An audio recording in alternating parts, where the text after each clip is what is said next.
السلام عليكم، كيف الجميع؟ معكم المختار. طبعا بعتذر تأخرت كتير على فيديو الرد على أسئلتكم اللي اجتني من صفحة مواهب مواطن سوري. بنجاوب على الأسئلة. سؤال خالد بيك أول شي عم يقول لي مختار نقطتين، حاطط شغلة كمان جاوبتك عليها هاي. سؤال إسلام جمعة عم يقول لي حابب أسألك يا مختارنا العزيز، شو عندك تركات قريبة؟ وفي جزء تاني ليارا واحد، في عندي تركات قريبة مثل عبط 3، تراك اسمه حوريتي، وفي أكتر من شغل كمان عم حاول هلا زبطهم، وأنا عم في تراك يارا 2 بس عم يتحضر بده وقت. أحمد الشيخ عم يقول لي رأيك فيني أخي وحبيبي وكرابر وحش بس مظلوم، هيك ساحة كالعادة. دون براء عم يقول لي غدر الصاحب والنسخة الوسخة، شو بيقولوا لأسلوب غنائهم وشو رأيك بالدسات بشكل عام؟ هدول نيو سكول بأسلوب فاست فلو. رأيي بالدسات بشكل عام بصراحة بغير سوريا برا سوريا بحترم الدسات، حلوة ممتعة مثل السعودية، في شي حلو بصير. عنا بسوريا ما بعرف، بشوف انه مسألة الدسات شغلة سيئة، لأنه يعني كله بيسبسب أهالي بعضه، واللي بيتحامى بهكر واللي اللي بعده. خالد البيك عم يقول لي رأيك بخالد بيك؟ غليظ معت معلم، انت ما بطيقك، أحلى بالخلق حبيبي. أمجد ديمو عم يقول لي بتحب هولندا؟ بحب هولندا قد ما بحبك انت، قد ما بحبك انت بحب هولندا حبيبي ابو المجد، عم بمزح. جمال سمر عم يقول انا تقريبا بعرف عنك كل شيء، انا بدي اعرف شو بعني لك كماهر وكالمختار. كماهر وكالمختار انت بتعني لي اخي، وكرب بالذات انت يعني ايدي اليمين. بحس حالي قبل ما ابدي لاي شيء عم بلجأ لاني حاكيك، بلجأ لاني اخذ رايك بكل شيء، يعني ما بعرف، انت بتعرف قيمتك اكتر برو. السؤال اللي بعده خالد بيك عم يقول لي لما كنت بالبلم كنت قاعد من ورا ولا من قدام؟ قول بقى من ورا، قاعد جنب الشوفير. طيب نجي للي بعده. أديب الناشف عم يقول لي مختار مالك ناوي تغني سمارة 3؟ بلا، سمارة 3 كمان عم تتحضر، بس سمارة 3 كمان بدها شغل، وعلى الأغلب بيكون إلها كليب، لهيك بتاخد وقت. فالجواب نعم. أديب الناشف سؤال تاني، ليش ما بتغني تراك مع إبراهيم باشا نورودز؟ إبراهيم باشا نورودز أخي وحبيبي، وفي بيناتنا مشروع لتراك، بس لهلا يعني انا هلا شوي لبلشت تزبط اموري، بلشت استقر. ما كنا كتير لسه لاقيين الوقت لحتى نتفق على التراك وصيغه التراك. ان شاء الله بالوقت القريب الجاي رح يكون في تراك، وتراك ضربه قويه جدا يعني ان شاء الله. السؤال اللي بعده احمد سماني عمي ليش ما بتنزل تركات مع غير عالم؟ بقصد يعني شلتك سيف الدوله، يقصد سيف الثوره بتوقع، لاني ما اشتغلت مع سيف الدوله ابدا. نزلت تراك واحد بفوقاني تحتاني، يعني كآراء سياسية ولا غير شيء؟ ما فهمت عليك شو قصدك. يعني فوقاني تحتاني جمعة ترابرز من طرفين بتوقع. السؤال اللي بعده أمين خليل عميلي شو أكتر أغنية كانت بتعبر عنك؟ اسمها تعاخد مكاني، بس للأسف ما عليها مشاهدات على اليوتيوب. هي بالنسبة إلي أكتر غنية بتعبر عني، هي وفرس عفارس. السؤال اللي بعده عم يقول لي ميدو كارير حدا عمل معك فيت كرمال شهرة واكتشفت هالشي بعد فترة؟ يس. ثانيا رضيان بهيك جمهور عندك؟ لأنه أنا مو رضيان، ولا أنا رضيان بالنوع، نوع الناس اللي عم تسمعني، مو رضيان بالكم، لأني بتوقع إني بستاهل أكتر، هيك بشوف. ثالثا بتحبني ابن خالتي؟ خليكم تحبوا لعمو رواق. مايا حمص أنت برشلوني ولا مدريدي؟ لا هيك ولا هيك. بي دون عميل لي بما أنك رابر معارضة بتعترف إنه الدرويش أفضل منك؟ بيقصد صديقي ما بعرف شو دخل إني رابر معارضة بإني قارن نفسي برابر تاني مثل درويش مثلا. ما بعرف يعني، ما بقدر أقرر هيك شي، وبحكم إني أنا رابر بنزل كل فترة قصيرة تراك، بتوقع بحق لي حط يعني كمية إنتاج الليركس اللي براسي، يعني قيد الميزان بين إني وازن بيني وبين حدا تاني، بس بالنهاية مو أنا اللي بقرر مين أفضل، أنا ولا حدا تاني. وشكرا لسؤالك. السؤال اللي بعده أيهم الغندور عم يقول لي مين بنظرك رابر قوي بالساحة وله مستقبل؟ إذا بتقصد رابر محترف وله مستقبل، برأيي المقيد صنع حاضره وصنع مستقبله وصانع ماضيه. المقيد برأيي من أفضل رابرز الساحة. مين مو أخذ حقه بالساحة؟ أنا. مين رابر من الرابر الصاعدين له مستقبل وشغل حلو هالأيام؟ من الصاعدين، مو من الصاعدين، هن جوز صغار بالعمر بس شغلهم حلو كتير ومؤثر. خليني أقول زيكو وسكوتروم والمجند. هدول 3 شباب شغلهم كل ماله يعني لفوق، اتمنى لهم التوفيق. اعطيني رأيك بهالاسماء: خالد بيك وروكو، عالم اكلت معهم شربت معهم، يعني الله يوجه لهم الخير، يكتب لهم الخير كيف ما مشيوا. ريفو بحسه صوت الثورة، يعني لهلا لما بدي غني تراك ثورة او شيء بحس في حدا عم يشتغل لسه على الثورة بنفس الوقت، بنفس قوة الصوت، بنفس الحماس، اللي هو ريفو، وجه له تحية. نو رولز اخي وحبيبي، وفي بيننا ان شاء الله مشروع مثل ما حكيت تراك، بس ان شاء الله يزبط الوضع اكثر. ووحش طبعا قادر على التعايش بكل انواع يعني تكنيك الراب بشكل عام، قادر يشتغل شغل صح يعبي الراس كيف ما كان. GH2 كمان بوجه له تحية، وسمعت تراكه الأخير شيء حلو. عمر أفندم بتوقع إنه هو الأفضل برأيي أنا على مستوى سوريا. بوكلثوم ما بعرف، أنا عندي رغم إنه كلامه كلايركس قوي قادر يأثر على الجمهور بشكل كبير، بس ما بعرف في شغلات مبهمة أنا ما بوافقه فيها. يعني حمورابي بلا ما أعطي رأيي فيه، خصوصي بعد ما حكيت رأيي فيه بتركين، يعني ما في شيء زاد من ناحيتي له إلا يعني شوية استحقار. حنا بعل أخي ورفيقي صراحة اشتقت للشغل معه. وقاع رابر محترف، رابر اللي بميزه أخلاقه، تعامله الراقي مع الناس، قدر يحقق شهرة بيستاهلها، كمان بوجه له كل التحيات. مقيد الرحال برأيي هو من أقوى الرابرز بسوريا، قادر على إنه يشتغل بأكتر من لون، بينوع بشغله، صوت حلو، وقادر إنه يلعب بطبقات صوته بشكل كويس. مقيد هو من أفضل إذا مو أفضل رابر موجود هلأ. إنه شو بتعتبرني وشو بتحب تحكي لي؟ حبيبي أخي شكرا على سؤالك القصير وما طولت علينا السؤال. إنه صالح الحداد: كيف كل نمط بتكون كتابته مثل الأولد سكول مو مثل فاست فلو؟ إنه كل نمط كيف بتكون كتابته؟ تحياتي لك. هلا ما بعرف شو قصدك كيف كل نمط بتكون كتابته، لأنه أنت بالنهاية يعني إذا عم تشتغل على الأولد سكول في له طريقة إنك تكتب، ما فيني أنا أحدد لك كيف تكتب. تكسب خبرة كسمع بالبداية، بعدين أنت تقدر تقدم. كان أولد سكول اللي هو بسميه أنا الأسلوب السهل الممتنع، إنه سهل جدا للغناء وقلال جدا اللي بيغنوا على لحن أولد سكول بنمط الأولد سكول، عرفت كيف؟ فما بعرف شو قصدك تماما كيف بينكتب على اللحن. تحياتي إلك، كمان أنا بوجه لك تحياتي. سؤالك الثاني: ما حابب تعمل مثل بطولة للصاعدين؟ حاليا لا، ما عم فكر بهالشي، بس إن شاء الله مع الوقت عم يلي تكون هادف أو شي، ممكن تكون البطولة هادف. أي نعم، في مواهب كتير مدفونة صحيح. لؤي عم يقول: ألبوم النسخة الوسخى كله فردي؟ اي نعم أغلبه، وكلماتك جدا رائعة، في لغز بتأليفهم، شكرا لك. ومن زمان قلت رح تنزل دروس هندسة، رح تنزلهم؟ صراحة نزلته بضمن برنامج اسمه تظبيط على البيت، بس حسيت انه ما كتير العالم بحاجته، بس كنت ناوي وقف، ما بعرف احتمال ارجع ان شاء الله، رح شوف حسب الظروف. طبعا لك سؤال ثالث: عم يقول شو نوع الكاميرا اللي صورت فيهم تركين النسخة الوسخى؟ هن كانون بس نسيت الموديل صراحة. رفيق احمد عم يقول ليش ما بتفوت بطولات دسات؟ ببساطة لاني ما بوثق بالحكام نهائيا. يعني في حال كنت انا وسايندروم بجولة معينة، قد ما كانت قوة كلماتي البطولة حافظة انه سايندروم حيمر، خالصة يعني. ماهر حمص عم يقول بتحبني؟ خليكم تحبوا يا عمو. رواق يعني من حمص وما بدي حبك، تسلم لي عينك. عم يقول فيك تنزل فيديو تعليم تسجيل اغاني الراب؟ هذا الحكي اذا كملت برنامج تظبيط على البيت. مجد عرفات عم يقول شو رايك بانه في عندك جمهور ومتابعين كتير بيحبوا اغانيك وبيحترموك كرابر سوري وبيفتخروا فيك، بس كرأي سياسي هن مؤيدين؟ بعرف هذا الشيء بصراحة، هذا الدافع الأكبر اللي عم يخليني أكمل، لأني لما بشوف إنه في ناس محايدين أو مؤيدين عم يسمعوني بعرف إنه في عندهم دافع إنه يفهموا شو في ورا هالرابر هذا، شو عاش، شو شاف بحياته، لأنه أنا أغلب كلامي بحكيه عن اللي شفته وعشته. أكيد أنا مآمن بوجود هالناس اللي بتسمعني وبفتخر فيهم، بفتخر بالطرفين طبعا. أمجد عرفات عم يلي سؤال تاني: برصيدك في كم كبير من أغاني وألبومات مقارنة بغيرك من الرابرز، وغنيت بأساليب متنوعة، شو أكتر أسلوب بتحب تكتبه وتغنيه؟ بشكل عام بحب النيو سكول، بحب الفاست فلو، بحب هالنمط كتير، بحسه أقرب إلي. محمد تي جابر عم يقول بدي انشهر واطلع بالفيديو عند المختار. نورت الفيديو تبع المختار يا ابو حميد. السؤال اللي بعد: ابو جهنم الحلبي اللي هو ادم المتمرد عم يقول بتحبني؟ انت بتعرف جواب اكتر يا شريك، محبتك بالقلب واشتقت لك كتير، وان شاء الله بنلتقي قريبا.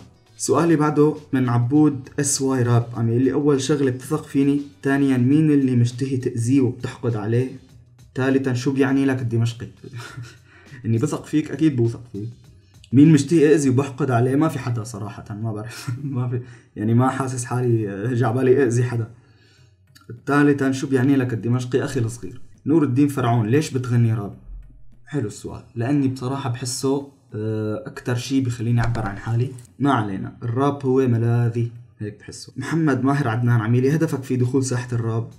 جاوبت عنه قبل شوي، بس الهدف الأكبر حقق طموحي بإني يكون الأفضل عربيا، يعني بضل بشتغل على حالي لحتى إني أوصل للقمة عربيا. هذا الشيء بجوز شوي صعب لأنه لكثرة الرابرز بالوطن العربي، تنوع مواضيعهم وتنوع الأساليب اللي بيشتغلوا فيها، لهيك هو بعرف إنه صعب، بس هذا طموحي اللي كنت عم فكر فيه أكبر من هيك. هلأ شايف إنه أنا ما قطعت نص المسافة، إن شاء الله بكمل مع الوقت، يعني كله ببين. عادل عم يقول لي ماهر تغير كتير عن أول، وبالأخص عن أصحابه القديمة، بحسن أعرف السبب وليش نفسية المختار ما تغيرت مع نفسية ماهر. محبة كبيرة كتير خيو شريكي. انت بتعرف وضع الحياة، وبتعرف بتعرف الغربة، وبتعرف هذا اللي نحن فيه ما اسمه استجمام ولا سياحة ولا هي، اسمه لجوء، اسمه منفى. هذا عرفت كيف؟ لهيك انت مالك قادر تسيطر على تعاملك مع الجميع، خصوصي لما يكون في عندك كتير اصحاب. يعني بالنهاية مالك قادر ترضي الكل، يعني بتحاول قد ما كان تكون لطيف مع الكل، بتحاول ترد على الكل. ما بعرف شو قصدك باني تغير، بس ممكن كون ما عاد حكيت انا وياك او شيء. بتمنى تتفهم الوضع اللي انا فيه وما تكون هيك حساس زيادة. حبيب قلبي عبدول. عبد الرحمن المصري عم يقول لي شو رايك بموردر ايز وعامر وقاع؟ موردر ايز اخي الكبير، وبتوقع انه موردر ايز فعلا بيستاهل لقب الملك الهاردكور بسوريا. حلوه، بوجه له تحيه عبود من هون. وعامر وقاع حكيت رايي فيه قبل شوي، غير انه رابر محترف، هو رابر محترم جدا، ما بيترك للواحد فرصه ان ينغزه او يحكي عليه. لاحظ اغلب الرابرز ما حدا بينغز عامر وقاع لانه فعلا شخص محترم، كمان بوجه له التحيه. وائل دادالي عم يقول لي مختار حبيبنا شو يلي خلاك تسمي ألبومك النسخة الوسخاء؟ لأنه رح يكون في أكتر من ضربة على أسماء صريحة، مشان هيك فما بعرف بالتركات اللي جاية رح يبين هالشي إن شاء الله. طبعا وسام أشيتي عم يقول لي ندمان إنك صرت رابر. نوعا ما أنا مبسوط إني صرت رابر، لأنه أنا مالي ندمان لأني اشتغلت على الموضوع كتير. أديب الناشف عم يقول لي كلماتك من وين بتستوحيهم؟ غالبا يعني صارت كلماتي بتحكي عني أنا شخصيا، بستوحيه من الواقع اللي عم نعيشه. احيانا بكون متضايق، احيانا بكون تعبان، احيانا بشوف اخبار، يعني هذا الواقع اللي حوالينا. سؤالك الثاني عم تقلي ليش ما بتشارك ببطولات؟ جاوبت قبل شوي، لاني ما بوثق بالحكام. وجيه عيون عميلي شو اللي خلاك تصير تغني راب، ولمين كنت تسمع قبل ما تبلش تغني؟ اللي خلاني غني راب جاوبت عليه قبل شوي، اني انا فعلا بلاقي اي شيء بدي اعبر عنه بلاقي حالي عم برجع للراب. لمين كنت اسمع قبل ما بلش غني؟ كرابرز اجانب كنت اسمع للتوباك واسمع لامينيم، بعدين صرت اسمع كعرب اسمع لكلاش واسمع لوكر العصفور وعبادي وهدول الجماعة. محمد بلال يبرود يعني شو رايك بانه الساحة السورية فيها اطفال زيادة وقليل ما تلاقي رابر فاهم الراب صح؟ صحيح الحكي، وخصوصا بال 2016 2015 هيك صار، يعني زادت. جهاد الراب كسبك شي حلو ولا بس فشت خلق؟ لا اخي اكيد الراب كسبني شي حلو، كسبني محبة ناس، خليت اعرف، يعني قدرت اعرف ناس على حقيقتها من وراء دخولي هالمجال، وقدرت الاقي رفقة صح، وقدرت الاقي اعداء صح. من الاعداء هدول يعني احتمال يكونوا احيانا دفعة لانك تصير احسن، عرفت كيف؟ من هذا المنطلق. رفيق عم يقول لي رح تعمل شيء مشترك مع سكريم وصياد، تحياتي للاثنين، بس صياد انا حاكي معه قبل، في بيناتنا صداقه قديمه، احتمال اذا حكينا او شيء ليش لا. يا تدمري عم تقول لي كل الاسئله اللي مجهزتها سالوك اياها الشباب، فسؤالي كيفك؟ كيف صحتك والعيال كيف؟ صح تمام الحمد لله انا منيح، انت كيفك؟ حسين احمد اللي انت مستعد تعمل اي فيت مع صاعد ولا لا؟ صراحه كنت ممكن، لاني كنت حس انه الفيت هو شيء سهل، تشتغل مع اي حدا وتنزل وخلاص. بعدين لحتى شفت اللعب والمسخره اللي بيصيروا بالساحه، واحد بينزل فيه الثاني يوم بيسبك مع انه نزل معك، تستغرب انت انه هذا كان فيي ولا ضدي، ولا يعني ليش لحتى انا اترك له مساحه اني ننزل انا وياه ولا نكون اسمنا سوا بنفس التراك لفتره وبعد فتره يسبك، يعني بتستغرب شلون. لهيك صرت اقول لا بلا منا احسن. نادر اس كي عميلي ابو عمر الغالي، السؤال الاول مين اقرب حدا لك بالساحه؟ بتوقع سيف الثوره. سؤالك الثاني عم تقلي مين الرابر اللي بيمثل راب العاصمه برايك الشخصي؟ انا شايف راب العاصمة هلا فلتان فلتة مو طبيعية، لانه كل واحد عم يغني عليه له. القوي هو اللي عم يشتغل حاله فقط. احترامي للمحترمين والله يخفف هالحدية هي اللي بين بعض. السؤال الثالث، هل رح نسمعك بتراك ار ان بي ولا بس هادف؟ هو الار ان بي ممكن يكون هادف يعني، بس انه ار ان بي ما بظن ما بيطلع معي شيء حلو كتير، فما بتوقع. المحبة والاحترام لك، شكرا لسؤالك. محمد نمر عم لي اخي ما في داعي اسالك، وحش معتاد وان شاء الله يفرج همك، شكرا لمرورك تسلم. محمد القوات عم لي صراحه من كتر ما بحس حالي قريب منك ما في اسئله اسالها، بعرف كل شيء عنك تقريبا، لهيك بدي شغله واحده بس. تحيه مني انا محمد القوات لصديقي ماهر، احلى زلمه. تحياتي العميقه والقلبيه لك، لانه انت فعلا من الناس القلال اللي بتمنى اقابلهم على الواقع. فعلا فعلا يعني وجود اسمك عندي لحاله على التعليقات بحس انه عندي اخ بس بغير مكان، منورني على طول، وتحيات خاصة لك. شكرا. محمد موسى عم يقول لي كيف شفت لنا هولندا وشو ناوي تعمل مستقبلك مع الزمن بهولندا اذا الله راد. ما قادر اتوقع مستقبلي هون، بس ان شاء الله بدي اشتغل لحالي، يعني بدي ادرس، بدي اشتغل، ان شاء الله كله خير. ايهم الغندور عم يحكي لنا عن بداياتك بالراب، كيف تعرفت على هذا الفن، مين كنت تسمع اول فتره؟ بداياتي بالراب كنت اكتب شعر من لما كنت تقريبا بين 10 سنين و 14 سنه، كنت اكتب شعر. كتابه الشعر هي اللي خلتني افكر لاقي طريقه اني وصل كتاباتي اكثر. بعدين لما سمعت الراب الاجنبي قلت ممكن ينكتب راب بس عربي. فعلا بهذاك الوقت قدرت اسمع كلاش. وهدفي، شو هدفك من الراب؟ هدفي من الراب كان اني وصل مشكلة، مو هي مشكلة شخصية، هي مشكلة عامة، وصلها عربيا، طلعها برا سوريا. من قبل الأحداث وقبل الثورة أنا كنت شوف ظلم، كنت شوف واسطة، في محسوبيات، في أنا ابن أبو المجد، أنا ابن أبو العلا، أنا ابن أبو البطيخ. هالحكي كان موجود، هالحكي مو كلام جرايد بس الناس بتسكت عنه. هدفي من الراب قلت لك إنه أنا وصل الوجع اللي جواتي وجوات كثير ناس لبرا، للوطن العربي، مو لسوريا، لأنه أكيد السلطات إذا سمعت رح تسمع وتسطح، أو بالأحرى رح تسمع وتعتقل بهالبشر. بس الهدف كان إني وصل عربيا. أهلك كانوا مع ولا ضد الفكرة؟ بالبداية كانوا ضد، بعدين صاروا مع. احكي لنا عن بداياتك، كيف كانت وشو واجهت صعوبات؟ أكثر الصعوبات اللي واجهتها هي العدة، إنه ما في عدة. كنت سجل على مايك اللابتوب نفسه. كهندسة كنت صفر طبعا، ما حدا ساعدني أعرف شو هو الراب أصلا. ما كان لي تواصل مع حدا، كنت أشتغل لحالي، أتعلم لحالي من خلال السمع هون وهون للراب السعودي والخليجي بشكل عام، يعني راب المغرب كمان بشكل عام.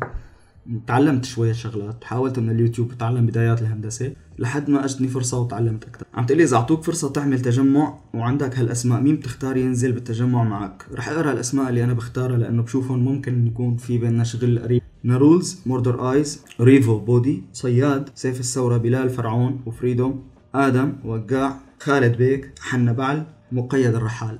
محمد ابراهيم باشا نورولز، تحياتي لك. عم تقلي مين اكثر رابر علاقتك فيه قويه بالساحه؟ سيف ثورة اكثر حدا اختلطت فيه، وسيف ثورة هو ضل يعني الاقرب الي كشغل. واكيد انت برو بتعرف قيمتك اكيد عندي.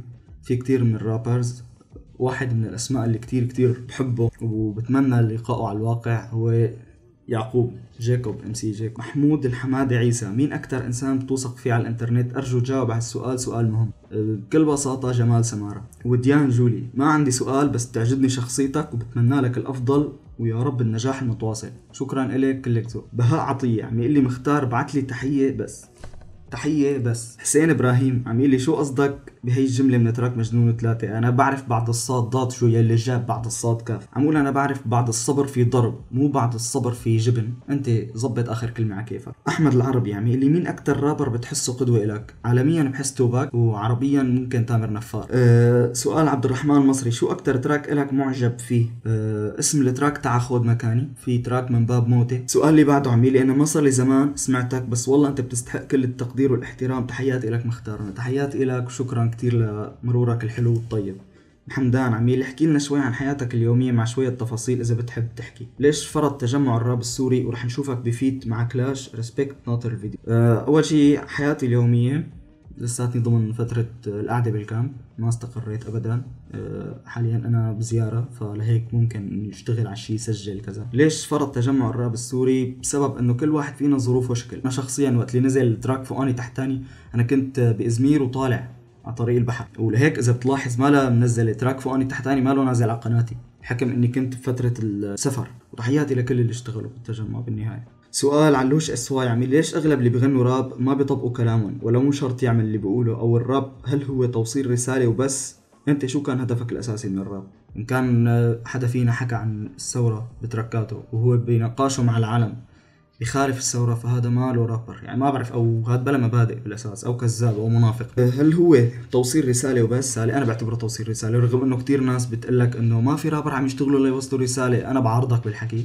يلي بيقول انا ما في رابر بيشتغلوا ليوصلوا رسالة، هي انا صار لي كل هالسنين بالراب، مو جايني مصاري ولا جايني شيء، لا على هالفيديو ولا على كل شيء تركات عم نزله، الا شوية مشاهدات. هاي المشاهدات بس بتخليني احس انه في ناس عم تسمع، في ناس مهتمة. هذا رسمالي بكل شيء، كيف؟ فاكيد انا هدفي توصيل رسالة، يعني غصبا عن اللي شاء واللي ابى. في ناس هدفها العرض، تورجي عضلاتها، تورجي كذا، ما بعرف العريطة شو وضعهم. شو كان هدفك الأساسي من الراب؟ توصيل رسالتي. هون خلصت الأسئلة. طبعا الفيديو يمكن طويل، بعتذر، بس حاولت أفصل شوي بالأجوبة لأني شفت في أسئلة كتير. وشكرا للجميع بالنهاية. تحياتي لكم. مختار.